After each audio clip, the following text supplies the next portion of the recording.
जय हिंद दोस्तों, आप सभी का स्वागत है आपके अपने यूट्यूब चैनल एसजी स्टडी पे। दोस्तों आज हम करने वाले हैं एसएससी के द्वारा पूछे गए पिछले जितने भी क्वेश्चन है ना वो सारे क्वेश्चन हम लोग करेंगे। लगभग हमने टॉप 1000 क्वेश्चन हम सेलेक्ट किए हैं जो कि एसएससी के द्वारा बार बार पूछे जाते हैं। और ये जो क्वेश्चन है ना, चाहे आप तैयारी कर रहे हो दिल्ली पुलिस का या एसएससी जीडी का या एमटीएस का, सीएचएसएल, सीजीएल, सीपीओ, किसी भी एग्जाम का आप तैयारी कर रहे हैं ना, उन सभी एग्जाम के लिए जो जीके है ना रामबाण साबित होने वाला है। इन सारे जीके को अगर आप लोग याद कर लेते हो तो जीके के एक भी क्वेश्चन आप लोग किसी भी एग्जाम में छोड़ के नहीं आओगे। मैं बोलता हूं इन सारे क्वेश्चन को आप लोग अच्छे तरीके से नोट कीजिएगा और याद करते चलिएगा। आज यह हमारा होगा पार्ट 1 और लगभग हम लोग करेंगे रोज पार्ट 1 में हम 50 क्वेश्चन करेंगे और ऐसे करके पार्ट 2 आएगा जिसमें 50 होगा। ऐसे करते करते हम लोग लगभग 1000 टॉप जीके जीएस के क्वेश्चन हम लोग करने वाले हैं। तो वीडियो को आप लोग पूरा देखिएगा और इस वीडियो को शेयर कर दीजिएगा। इसका प्लेलिस्ट भी बन जाएगा। प्लेलिस्ट बनने के बाद लिंक डिस्क्रिप्शन बॉक्स मिल जाएगा, सारा वीडियो वहीं पे आप लोग को मिल जाएगा। तो यहाँ पे आप लोग को मतलब कि आज से कंटिन्यू क्लास मिलने वाला है। तो चैनल को आप लोग जरूर सब्सक्राइब करना अगर नए हो तो, और साथ ही साथ सेकंड चैनल को जरूर सब्सक्राइब करना क्योंकि यहाँ पर क्लास मिलेगा और वहां पर अपडेट मिलेगा और भी प्रीवियस ईयर के क्वेश्चन देखने को मिलेंगे। तो सेकंड चैनल को भी जरूर सब्सक्राइब करना, उसका भी लिंक मैंने डिस्क्रिप्शन बॉक्स में दे दिया है। चलिए आज के क्लास को शुरू करते हैं और सबसे पहला क्वेश्चन को देखते हैं। सबसे पहला क्वेश्चन आप लोग के सामने मेरे भाई, निम्नलिखित पुस्तकों में से कौन सी पूर्व अमेरिकी राष्ट्रपति विल क्लिंटन की आत्मकथा है? तो इसका जो राइट आंसर हो जाएगा मेरे भाई वो हो जाएगा option number A, my life. My life है जो मेरे भाई पूर्व अमेरिकी राष्ट्रपति हैं विल क्लिंटन, उनकी क्या है मेरी भाई आत्मकथा है। ठीक है, आप लोग याद रखिएगा। अब देखिए हम यहां पर जो है ना इसके अलावा जो भी इंपॉर्टेंट फैक्ट होंगे ना वो मैं आप लोग को बताते चलूंगा शॉर्ट में। जैसे कि देखो कि माई कंट्री माई लाइफ, ये जो लिखे हैं ये किनके द्वारा लिखा गया, इन किन की आत्मकथा या किनके द्वारा लिखा गया? तो ये लाल कृष्ण क्या हो जाएगा, लाल कृष्ण अडवाणी का है। ठीक है, अडवाणी का है ये my life my country my life. ठीक है, अब देखो लॉन्ग वॉक टू फ्रीडम जो है ये किनके द्वारा लिखा गया? तो लॉन्ग वॉक टू फ्रीडम जो है ये नेल्सन मंडेला, कौन? नेल्सन मंडेला लिखे हैं। ठीक है, मंडेला लिखे हैं ये। ठीक है, अब देखो यहां पर एक बिकमिंग है। बिकमिंग किनके द्वारा लिखा गया है? बिकमिंग जो लिखा गया है मेरे भाई, ये बिकमिंग जो लिखा गया है वो लिखा गया मेरे भाई मिशेल ओबामा के द्वारा। किसके द्वारा? मिशेल ओबामा के द्वारा लिखा गया है। ओबामा। ठीक है, तो जो भी इंपॉर्टेंट फैक्ट होंगे ना वो भी मैं आप लोग को बताते चलूंगा, इसको नोट कर लीजिएगा आप लोग। देखिए दूसरा सवाल आप लोग के सामने मेरे भाई कह रहा है क्वेश्चन, चौहान वंश के किस शासक ने अजमेर को अपनी राजधानी बनाया था? तो इसका जो राइट आंसर हो जाएगा दोस्तों वो हो जाएगा ऑप्शन नंबर 2 हो जाएगा दोस्तों, अजयराज। अजयराज ने क्या किया था मेरे भाई, अजमेर को अपना राजधानी बनाया था। आप लोग याद रखिएगा। अब देखिए यहाँ पर आ गया है चौहान वंश। तो आप लोग से पूछ दिया जाएगा कि चौहान वंश का जो था वो संस्थापक कौन था? तो कौन था मेरे भाई संस्थापक? राजा वासुदेव चौहान। कौन था? राजा वासुदेव चौहान जो था मेरे भाई, चौहान जो था क्या था? वो था चौहान वंश के संस्थापक। आप लोग याद रखिएगा। देखिए मैं फैक्ट बता रहा हूं, फैक्ट अगर ज्यादा बताऊं तो वीडियो थोड़ी लंबी हो जाएगी, लेकिन जो भी हो आप लोग वीडियो पूरा देखना। तीसरे गोलमेज सम्मेलन में प्रतिनिधियों के विचार विमर्श किस वर्ष के आखिरी महीने में हुए थे? 3 का जो राइट आंसर हो जाएगा दोस्तों वो हो जाएगा ऑप्शन नंबर ए, 1932 में हुए थे। तीसरे गोलमेज सम्मेलन में प्रतिनिधियों के जो विचार विमर्श जो हुए थे वो 1932 में हुए थे। आप लोग याद रखिएगा। ठीक है, अब आपसे पूछ दिया जाए कि पहला जो था मेरे भाई गोलमेज सम्मेलन कब हुआ था? ठीक है, फर्स्ट गोलमेज सम्मेलन कब हुआ था? तो फर्स्ट गोलमेज सम्मेलन जो हुआ था मेरे भाई 1930 में हुआ था। कब हुआ था? 1930 में हुआ था। आप लोग ये भी जरूर याद रखिएगा। अगला क्वेश्चन की ओर बढ़ते हैं। अगला क्वेश्चन आप लोग के सामने मेरे भाई, साओ जो आओ त्योहार जो है मुख्य रूप से निम्नलिखित में से किस राज्य में कैथोलिक ईसाइयों द्वारा जो है मनाया जाता है? ठीक है, तो इसका जो राइट आंसर हो जाएगा मेरे भाई वो हो जाएगा ऑप्शन नंबर क्या हो जाएगा मेरे भाई? वो हो जाएगा ऑप्शन नंबर ए 3 हो जाएगा, गोवा हो जाएगा। ठीक है, ये जो है मेरे भाई साओ जुआओ त्योहार जो है मेरे भाई वो जो मनाया जाता है मुख्य रूप से वो गोवा में मनाया जाता है। कहाँ मनाया जाता है? गोवा में। आप लोग याद रखिएगा। अब थोड़ा हम लोग फैक्ट देख लेते हैं। जैसे कि आप लोग याद रखिएगा मणिपुर में कौन सा त्यौहार मनाया जाता है मेरे भाई? आप लोग याद रखना, मणिपुर में आप लोग को बहुत ज़्यादा पूछा जाएगा लाई हरोबा। ठीक है, लाई हरोबा एसएससी द्वारा बहुत बार पूछा गया है। लाई हरोबा जो है मेरे भाई मणिपुर में मनाया जाता है। असम में बिहू आप लोग याद रख लेना, ठीक है।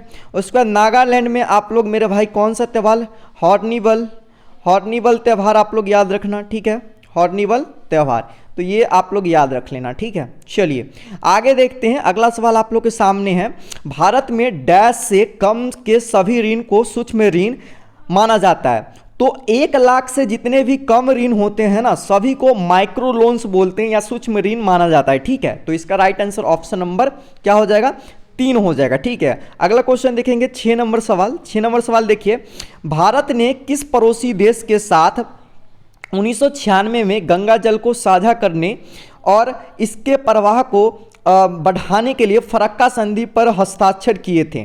तो इसका जो राइट आंसर हो जाएगा मेरे भाई वो हो जाएगा ऑप्शन नंबर ए हो जाएगा, बांग्लादेश के साथ। भारत ने बांग्लादेश के साथ 1996 में गंगा जल को साझा करने और इसके प्रवाह को बढ़ाने के लिए फरक्का संधि पर हस्ताक्षर किए थे। अब यहाँ से आप लोग कॉमन चीज़ आप लोग याद रख सकते हैं, बांग्लादेश की राजधानी क्या हो जाएगा मेरे भाई, ढाका हो जाएगा, आप लोग याद रखना। अफगानिस्तान का क्या हो जाएगा मेरे राजधानी, काबुल हो जाएगा, आप लोग याद रख लेना, ठीक है। उसके बाद नेपाल का क्या हो जाएगा, काठमांडू हो जाएगा, ठीक है, काठमांडू हो जाएगा। उसके बाद भूटान का क्या हो जाएगा मेरे भाई, थिम्पू हो जाएगा। तो ये छोटी छोटी जानकारी आप लोग याद रख करते चलिएगा। आगे चलिए अगला क्वेश्चन देखिए क्या कह रहा है, पद्मश्री, पद्म भूषण और पद्म विभूषण पुरस्कार से सम्मानित डॉक्टर तीजन बाई निम्नलिखित में से किस कला शैली में उनके योगदान के लिए विश्व प्रसिद्ध है? तो इसका राइट आंसर हो जाएगा दोस्तों option number A, Pandavani. Pandavani के लिए जो है ना डॉक्टर तीजन बाई, उनको पद्म श्री, पद्म भूषण और पद्म विभूषण से क्या किया गया था, सम्मानित किया गया था। पंडवानी जो है मेरे भाई एक मतलब कि लोकनृत्य हम बोल सकते हैं, मतलब कि ये है छत्तीसगढ़ का, कहाँ है मेरे भाई, छत्तीसगढ़ का एक डांस है पंडवानी, आप लोग याद रखिएगा, ठीक है। अगला क्वेश्चन की ओर बढ़ते हैं। अगला क्वेश्चन देखिए क्या कर रहा है, भारतीय अर्थव्यवस्था ने हरित क्रांति की सफलता का अनुभव कितने चरणों में किया? आपका इसका जो राइट आंसर हो जाएगा मेरे भाई 4। हरित क्रांति जो था मतलब कि सॉरी ऑप्शन नंबर 4 होगा, मतलब कि 2 चरणों में क्या किया गया था, पूरा किया गया था, ठीक है, आप लोग याद रखिएगा। अब एक चीज और याद रखिएगा, जैसे कि आप लोग से पूछा जाता है हरित क्रांति के जनक आप लोग से पूछा जाता है, तो हरित क्रांति का अगर आप लोग को पूछे तो MS स्वामीनाथन हो जाएगा, MS स्वामीनाथन हो जाएगा मेरे भाई, आप लोग जरूर याद रखें, बहुत इंपॉर्टेंट सवाल है। हरित क्रांति के जनक ये भारत में, अगर विश्व में पूछा तो नॉर्मल ब्लॉक जो हो जाएगा वो क्या हो जाएगा, वो हो जाएगा विश्व में हो जाएगा, आप लोग याद रख सकते हैं। चलिए अगला क्वेश्चन देखते हैं। अगला क्वेश्चन देखिए क्या कह रहा है, मामल्लपुरम का तटीय मंदिर किसके द्वारा बनाया गया था? ठीक है, 9 का जो राइट आंसर हो जाएगा मेरे भाई वो हो जाएगा ऑप्शन नंबर क्या हो जाएगा, 4 हो जाएगा। मामल्लपुरम का जो तटीय मंदिर है वो पल्लव के द्वारा बनाया गया था, ठीक है। अब आ गया बात पल्लव का अगर आप लोग से पूछा जाए मेरे भाई पल्लव वंश के संस्थापक कौन है, तो सिंह विष्णु जो है मेरे भाई, सिंह विष्णु जो है पल्लव वंश के संस्थापक है। उसके बाद अगर आप लोग से पूछा जाए कि नागवंश का संस्थापक कौन है, तो हो जाएगा फनी मुकुट राय। कौन हो जाएगा, फनी मुकुट राय हो जाएगा। अगर आप लोग से पूछे चोल वंश का, तो चोल का जो हो जाएगा मेरे भाई क्या हो जाएगा, विजय याले हो जाएगा। उसके बाद अगर आप लोग से चालुक्य वंश का पूछे तो कौन हो जाएगा, तो यहाँ पर आप लोग चालुक्य वंश मतलब कि पूछा तो आप लोग को पुलकेशिन प्रथम हो जाएगा। क्या हो जाएगा, पुलकेशिन प्रथम, पुलकेशिन प्रथम हो जाएगा मेरे भाई चालुक्य वंश का। तो आप लोग इसको नोट करिएगा, याद करिएगा। चलिए आगे चलते हैं। अगला क्वेश्चन देखो क्या कह रहा है, नागालैंड का मोसू त्योहार, ठीक है, निम्नलिखित में से किस जनजाति द्वारा मनाया जाता है? तो मोसी जो त्योहार है ना मेरे भाई, इसका जो राइट आंसर हो जाएगा वो हो जाएगा ऑप्शन नंबर 4 हो जाएगा, आओ जनजाति। आओ जनजाति द्वारा क्या मनाया जाता है, मोत्सू त्योहार मनाया जाता है मेरे भाई नागालैंड में। या आपसे क्वेश्चन पूछे मोत्सू त्योहार कहाँ मनाया जाता है, किस स्टेट में, तो नागालैंड में। आप लोग याद रखिएगा किस जनजाति द्वारा, तो आओ जनजाति द्वारा क्या किया जाता है, मनाया जाता है, ठीक है। अगला सवाल की ओर चलेंगे और 11 नंबर सवाल देखते हैं। तो 11 नंबर सवाल मेरे भाई कि भारत में औद्योगिक क्षेत्र के विनिमय को लागू करने के लिए निम्नलिखित में से कौन सा नियामक तंत्र अस्तित्व में नहीं था? 11 का जो राइट आंसर हो जाएगा मेरे भाई वो हो जाएगा ऑप्शन नंबर हो जाएगा 4 हो जाएगा। क्या हो जाएगा, ऑप्शन नंबर 4 हो जाएगा। सभी उद्योग में निजी क्षेत्र को अनुमति दी गई है। ठीक है। तो भारत में औद्योगिक क्षेत्र के विनिमय को लागू करने के लिए मतलब कि जितने भी उद्योग के निजी क्षेत्र है ना, सबको अनुमति दिया गया है। तो ये इसका राइट आंसर हो जाएगा। अगला क्वेश्चन की ओर बढ़ते हैं। अगला क्वेश्चन आप लोग के सामने है। क्वेश्चन कह रहा है कि वित्त आयोग के पहले अध्यक्ष कौन थे। ठीक है, तो इसका जो राइट आंसर हो जाएगा दोस्तों वो हो जाएगा ऑप्शन नंबर क्या हो जाएगा, ए हो जाएगा 12 का केसी नियोगी। केसी नियोगी जो थे मेरे भाई वित्त आयोग के पहले अध्यक्ष थे। अगर आप लोग से पूछा जाए वित्त आयोग के वर्तमान में अध्यक्ष कौन है, 2023 में कौन अध्यक्ष है वित्त आयोग के, तो है कौन मेरे भाई, अभी एनके सिंह है। कौन है, एनके सिंह जो है मेरे भाई अभी वर्तमान में वित्त आयोग के अध्यक्ष हैं, आप लोग याद रखिएगा।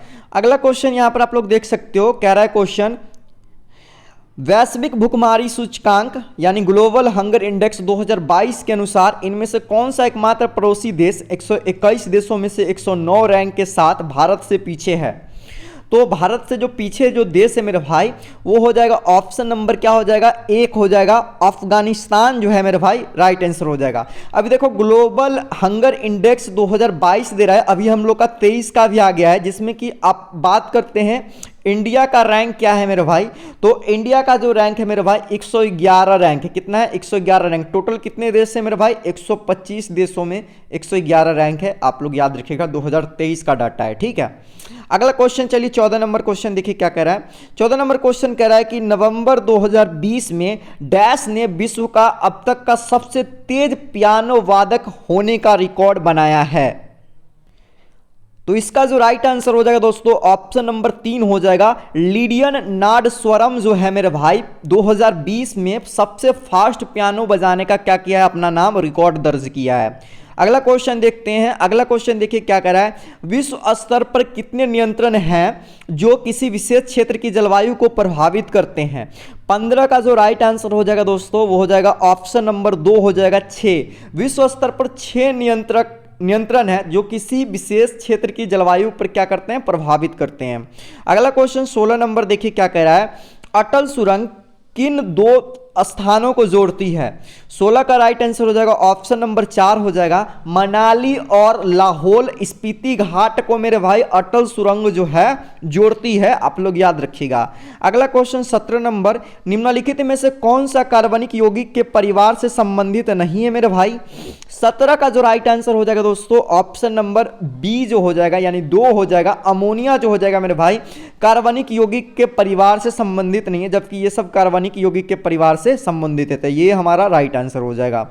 अगला क्वेश्चन 18 नंबर सवाल कह रहा है मेरे भाई सामान्य तापमान और वायुमंडलीय दाब पर डैश का घनत्व 1.87 केजी प्रति मीटर क्यों होता है। तो वायु में 1.5 गुना भारी होता हो तो 31 डिग्री सेल्सियस के क्रांतिक तापमान से नीचे द्रव अवस्था में मौजूद होगा। कौन सा होगा मेरे भाई, द्रव अवस्था में मौजूद, तो ये हो जाएगा कार्बन डाइऑक्साइड जो होगा मेरे भाई राइट आंसर इसका हो जाएगा। ठीक है, अगला क्वेश्चन चलते हैं 19 नंबर सवाल देखिए क्या कह रहा है।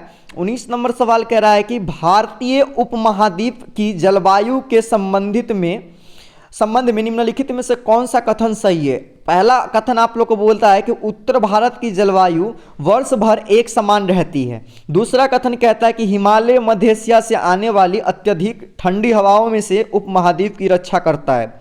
तो 19 का जो राइट आंसर हो जाएगा दोस्तों वो क्या हो जाएगा, तो 19 का जो राइट आंसर हो जाएगा वो हो जाएगा ऑप्शन नंबर 4 केवल कथन बी सही है, जो हिमालय और मध्य एशिया से आने वाली अत्यधिक ठंडी हवाओं जो है उपमहाद्वीप की रक्षा करता है, जबकि ये जो है बात गलती है। तो ये कथन हम लोग का सही हो जाएगा। ठीक है, अगला क्वेश्चन की ओर बढ़ते हैं। अगला क्वेश्चन आप लोग के सामने मेरे भाई 20 नंबर, निम्नलिखित में से किसने चेन्नई में कला क्षेत्र फाउंडेशन की स्थापना की जो ललित कलाओं के अध्ययन और प्रदर्शन के लिए एक महत्वपूर्ण केंद्र है। 20 का जो राइट आंसर हो जाएगा मेरे भाई ऑप्शन नंबर 4 हो जाएगा रुक्मणी देवी अरुणडेल। रुक्मणी अरुणडेल जो है मेरे भाई चेन्नई के कला क्षेत्र फाउंडेशन की स्थापना की जो ललित कलाओं के अध्ययन और प्रदर्शन के लिए महत्वपूर्ण केंद्र है। अब एक क्वेश्चन आप लोग को यहाँ से एग्जाम में ये बन जाएंगे कि ये किस नृत्य से संबंधित है, कौन से डांस करते हैं। सबसे पहले हम लोग बात करते हैं यामिनी कृष्ण मूर्ति की। यामिनी कृष्ण मूर्ति 2 डांस करते हैं। सबसे पहले ये तो भारतनाट्यम करते हैं और दूसरा जो करते हैं कौन सा डांस करते हैं मेरे भाई, ये कुचिपुड़ी भी करते हैं। क्या करते हैं, कुचिपुड़ी भी करते हैं। तो ये यामिनी कृष्णमूर्ति इस डांस से संबंधित है। अब है अल्लार मेल वल्ली जो है किस डांस से संबंधित है, तो अल्लार मेल वल्ली जो है मेरे भाई वो भी भारतनाट्यम से, कौन से, भारतनाट्यम से संबंधित है। अगला हम लोग का क्वेश्चन यहाँ पर मृणाली साराभाई, मृणाली साराभाई किस डांस से संबंध है, तो मृणाली साराभाई भी भारतनाट्यम, क्या, भारतनाट्यम। और इसके अलावा एक और डांस करते हैं कथकली, क्या करते हैं, कथकली, ये भी आप लोग को याद रखना है। और रुक्मणी देवी अरुणडेल जो है मेरे भाई वो जो करते हैं सिर्फ और सिर्फ भारतनाट्यम करते हैं, तो आप लोग याद रखेगा भारतनाट्यम। तो ये यहाँ पर आप लोग देखे होंगे मेरे भाई, भारतनाट्यम जो है मेरे भाई सारे के सारे करते हैं, ये भी भारतनाट्यम, ये भी करते हैं, ये भी करते हैं, ये भी करते हैं। लेकिन इसके अलावा भी देख लो कि यामिनी कृष्णमूर्ति जो है मेरे भाई कुचिपुड़ी करती है, रुक्मणी देवी अरुणडेल जो है यहाँ पर भारतनाट्यम करती है, जबकि मृणाली साराभाई क्या करती है, भारतनाट्यम और कथकली दोनों करती है। तो आप लोग याद रखिएगा। चलिए अगला क्वेश्चन की ओर बढ़ते हैं। अगला क्वेश्चन है कि किस जर्मन रसायन ने सर्वप्रथम परमाणु भार की तुलना में खींचे गए परमाणु आयतन की आवर्तता का ग्राफीय निरूपण प्रदर्शित किया है। तो इसका जो राइट आंसर हो जाएगा मेरे भाई वो हो जाएगा लोथर मेयर जो हो जाएगा मेरे भाई, इसका राइट आंसर हो जाएगा ऑप्शन नंबर 2। ठीक है, लोथर मेयर जो है जर्मन रसायन विज्ञान ने सर्वप्रथम परमाणु भार की तुलना में खींचे गए परमाणु आयतन की आवर्तता का ग्राफीय निरूपण प्रदर्शित किया था। ठीक है, चलिए अगला क्वेश्चन की ओर बढ़ते हैं। 22 नंबर क्वेश्चन है बायोफाइटा, जिसे गैर संवहनी पौधे भी बोलते हैं, और फर्न में शुक्राणु कोशिकाओं का निर्माण और उन्हें होल्ड करने वाली संरचना क्या कहलाती है, तो वो कहलाती है मेरे भाई ऑप्शन नंबर 2 इसका राइट आंसर हो जाएगा एंथेरिडियम कहलाती है। ठीक है, बायोफाइटा और फर्न में शुक्राणु कोशिकाओं का निर्माण और उन्हें होल्ड करने वाली संरचना जो है एंथेरिडियम कहलाती है, आप लोग याद रखिएगा। अगला क्वेश्चन देखिए क्या कह रहा है, भूटिया नृत्य जो है निम्नलिखित में से किस राज्य से संबंधित है, तो भूटिया जो होता है मेरे भाई नृत्य वो होता है सिक्किम में होता है, जबकि मैं आपको बता दिया हूं मेरे भाई नागालैंड में हॉर्नबिल त्यौहार, ओडिशा में ओडिसी याद रखिएगा, और पश्चिम बंगाल में गंभीरा, क्या, गंभीरा त्यौहार भी होता है मेरे भाई। ठीक, त्यौहार बोला सॉरी, नृत्य ये होता है पश्चिम बंगाल में। अगला क्वेश्चन की ओर बढ़ते हैं। अगला क्वेश्चन देखो क्या कह रहा है मेरे भाई, ध्रुवसेन द्वितीय निम्नलिखित में से किस शासक राजवंश से संबंधित हैं। 24 का जो राइट आंसर हो जाएगा दोस्तों ऑप्शन नंबर 2 हो जाएगा मैत्रक। ध्रुवसेन द्वितीय जो है मैत्रक राजवंश से संबंधित है, आप लोग याद रखिएगा।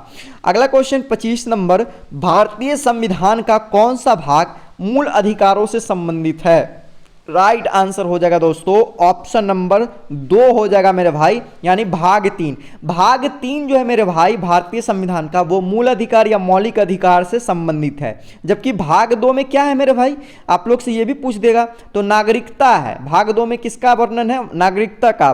भाग 4 में किसका है, डीपीएसपी का। ठीक है, डीपीएसपी का, यानी कि राज्य के नीति के निर्देशक तत्व का वर्णन किस में मिलेगा मेरे भाई, ये भाग 4 में मिलेगा। भाग 5 में किसका वर्णन मिलेगा, तो भाग 5 में क्या है मेरे भाई, शासन है।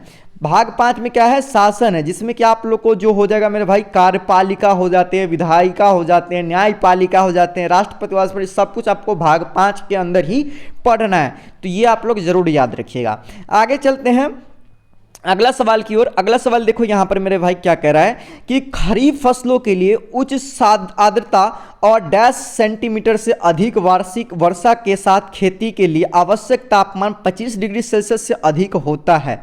26 का जो राइट आंसर हो जाएगा मेरे भाई वो हो जाएगा ऑप्शन नंबर क्या हो जाएगा, 4 हो जाएगा मेरे भाई। ठीक है, यानी खरीफ फसलों के लिए उच्च आर्द्रता और 100 सेंटीमीटर से अधिक वार्षिक वर्षा के साथ खेती के लिए आवश्यक तापमान 25 डिग्री सेल्सियस से अधिक होता है, आप लोग याद रखिएगा मेरे भाई। ठीक है, अगला क्वेश्चन की ओर बढ़ते हैं। देखो अगला क्वेश्चन यहां पर बोलता है कि प्रथम राष्ट्रमंडल खेलों का आयोजन निम्नलिखित में से किस वर्ष किया गया था। 27 का राइट आंसर हो जाएगा मेरे भाई, हो जाएगा ऑप्शन नंबर 3 हो जाएगा। 1930 में प्रथम राष्ट्रमंडल खेलों का आयोजन किया गया था। अब आप लोग को एक HW के तौर पे होमवर्क देता हूं, आप लोगों को कमेंट सेक्शन में आप लोग को बताना है जो भी वीडियो देख रहे हैं, प्रथम राष्ट्रमंडल खेलों का आयोजन सब कहाँ हुआ था। ठीक है, आप लोग कमेंट सेक्शन में बताओ, देखते कितना बच्चा का राइट आंसर आता है, उनको सारे के सारे बच्चों को मैं रिप्लाई दूंगा राइट है कि रॉन्ग है, तो आप लोग एक बार कमेंट कीजिएगा। और वीडियो अच्छा लग रहा है तो शेयर कीजिए। जो भी एसएससी जीडी की तैयारी कर रहे हैं, दिल्ली पुलिस की तैयारी कर रहे हैं, उन तक इस वीडियो को पहुंचाइए। अदर कोई भी एग्जाम की तैयारी करें ना एसएससी के, तो उनके लिए बहुत काम के जीके हैं। अगला देखो क्वेश्चन क्या कह रहा है मेरे भाई, पी ब्लॉक के तत्वों के बारे में दिए गए सही या गलत कथनों की पहचान कीजिए। पहला कथन आप लोग के सामने कि पी ब्लॉक में तत्वों अंतिम इलेक्ट्रॉन बाह्यतम पी कक्षक में प्रवेश करता है। दूसरा यहां पर आप लोग कहे कि अधातु और उपधातु केवल आवर्त सारणी के पी ब्लॉक में मौजूद होती है।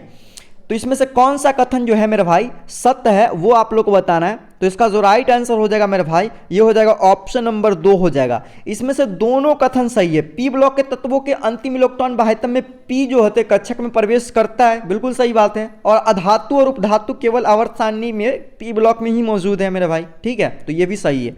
तो ये राइट आंसर हो जाएगा ऑप्शन नंबर 28 का 2 हो जाएगा। अगला क्वेश्चन चलते हैं 29 नंबर सवाल को देखेंगे। 29 नंबर सवाल देखिए क्या कह रहा है मेरे भाई, ये काला वैसाखी क्या है? मानसून से पहले की वर्षा और त्वरित झंझावट है। तो इसका जो राइट आंसर हो जाएगा 29 का वो क्या हो जाएगा, तो यही हो जाएगा, ऑप्शन नंबर 1 ही हो जाएगा। देखो काला वैसाखी क्या है कि मानसून से पहले की वर्षा और त्वरित झंझावट है। तो आप लोग याद रखिएगा काला वैसाखी के बारे में। अगला क्वेश्चन है मेरे भाई कि राष्ट्रीय महिला आयोग की स्थापना निम्नलिखित में से किस अधिनियम के तहत की गई थी? 30 का जो राइट आंसर हो जाएगा मेरे भाई वो हो जाएगा ऑप्शन नंबर 2 हो जाएगा। राष्ट्रीय महिला आयोग अधिनियम 1990 के तहत राष्ट्रीय महिला आयोग की स्थापना की गई थी। अगला क्वेश्चन की ओर चलते हैं। अगला क्वेश्चन देखिए क्या कह रहा है, समुद्र के सबसे उथले हिस्से महाद्वीपीय शेल्फ की औसत ढाल डैश होती है, कितना होती है मेरे भाई? तो इसका जो राइट आंसर हो जाएगा ऑप्शन नंबर 4 हो जाएगा, यानी कि 1 डिग्री या उससे भी कम होता है। समुद्र के सबसे उथल हिस्से या महाद्वीपीय शेल्फ की जो औसत ढाल होती है 1 डिग्री या उससे क्या होती है, कम होती है। अगला क्वेश्चन हम लोग देखेंगे 32 नंबर। 32 नंबर सवाल है दोस्तों कि 12वीं शताब्दी के भारतीय राजा पृथ्वीराज चौहान के जीवन पर लिखित महाकाव्य पृथ्वीराज रासो की रचना जो है कौन किया था? ठीक है, 32 का राइट आंसर हो जाएगा ऑप्शन नंबर 2 हो जाएगा। चंद्रबदाई जो ना मेरे भाई क्या किया था कि पृथ्वीराज रासो का रचना किया था, कौन? चंद्रबदाई। बहुत इंपॉर्टेंट सवाल है, आप लोग याद रखिएगा।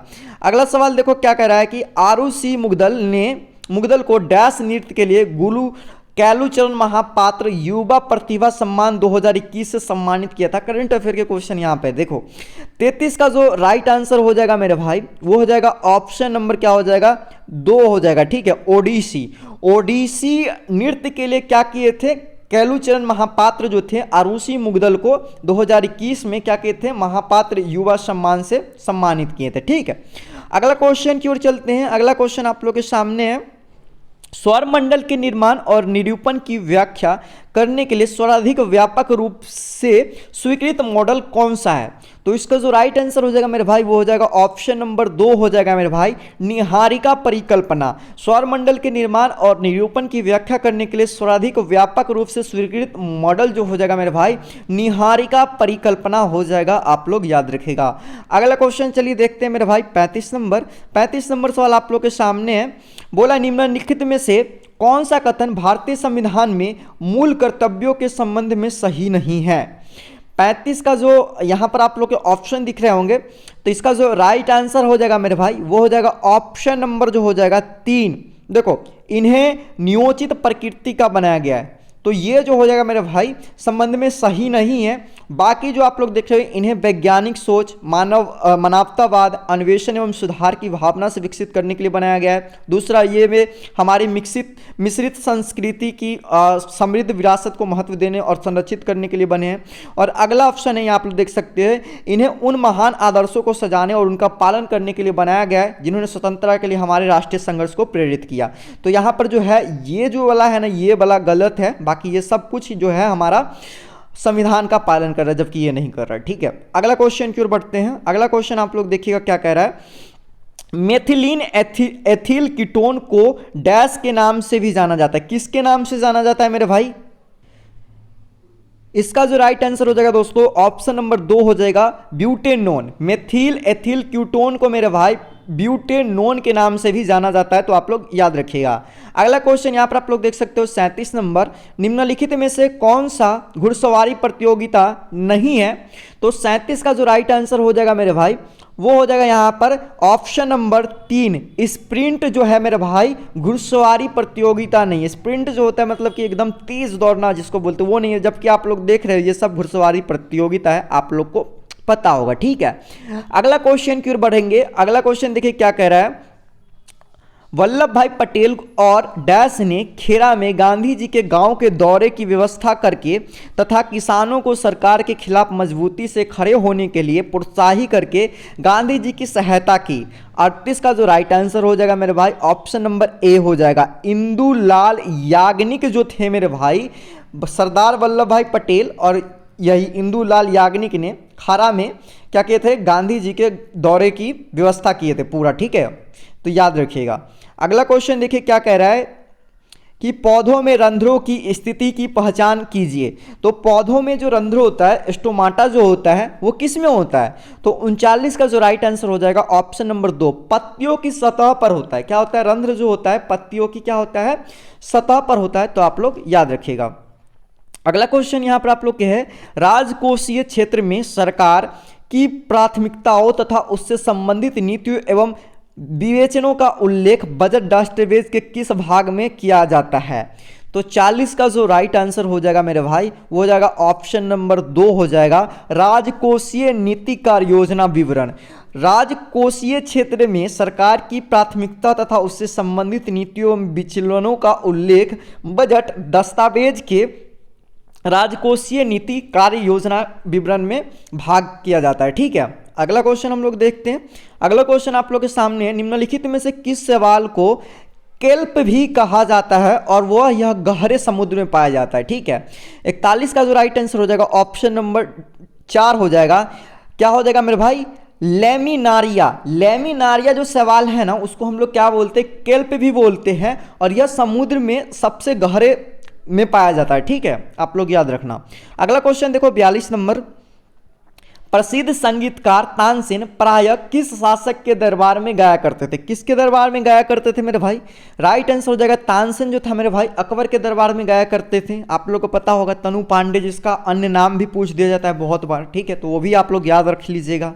अगला क्वेश्चन देखिए क्या कह रहा है 43 नंबर, निम्नलिखित में से किसे आपातकाल के दौरान असाधारण शक्तियां प्रदान की गई है? ठीक है, 43 का जो राइट आंसर हो जाएगा दोस्तों ऑप्शन नंबर ए हो जाएगा, राष्ट्रपति। आपातकाल के दौरान जो भी असाधारण शक्तियां जो प्रदान होती है वो राष्ट्रपति के अंदर होते हैं। और आप लोग से एक क्वेश्चन एसएससी के द्वारा बहुत पूछा जाता है, क्वेश्चन क्या है मेरे भाई कि भारत में अभी तक कौन सा आपातकाल नहीं लगा है? तो याद रखिएगा वित्त आपातकाल जो है भारत में अभी तक एक बार भी नहीं लगा है। याद रखना, बहुत इंपॉर्टेंट सवाल है। ठीक है, वित्त आपातकाल अभी तक एक बार भी नहीं लगा है। अगला क्वेश्चन देखो क्या कह रहा है मेरे भाई कि बैक्टीरिया के संबंध में PPLO का पूर्ण रूप क्या है? ठीक है, तो इसका जो पूर्ण रूप हो जाएगा मेरे भाई वो आप लोग देख लो, ऑप्शन नंबर इसका 4 हो जाएगा मेरे भाई, प्ल्यूरोप्ल्यूमोनिया लाइक ऑर्गेनिज्म जो हो जाएगा मेरे भाई इसका क्या हो जाएगा, मतलब कि फुल फॉर्म हो जाएगा PPLO का, प्ल्यूरोनिमोनिया लाइक ऑर्गेनिज्म। ठीक है, अगला क्वेश्चन 45 नंबर आप लोग के सामने है कि 17वीं लोकसभा में पंजाब से कितने सांसद चुने गए थे?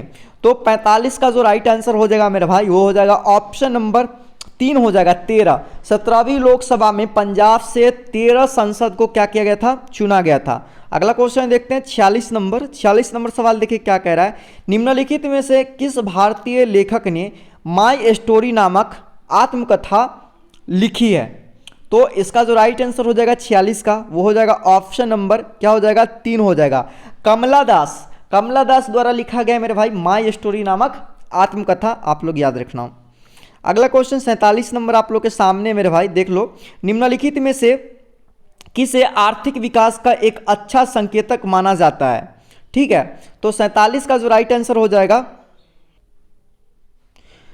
तो मेरे भाई इसका राइट आंसर हो जाएगा ऑप्शन नंबर क्या हो जाएगा? 2 हो जाएगा। ठीक है, GDP हो जाएगा। आर्थिक का जो मतलब कि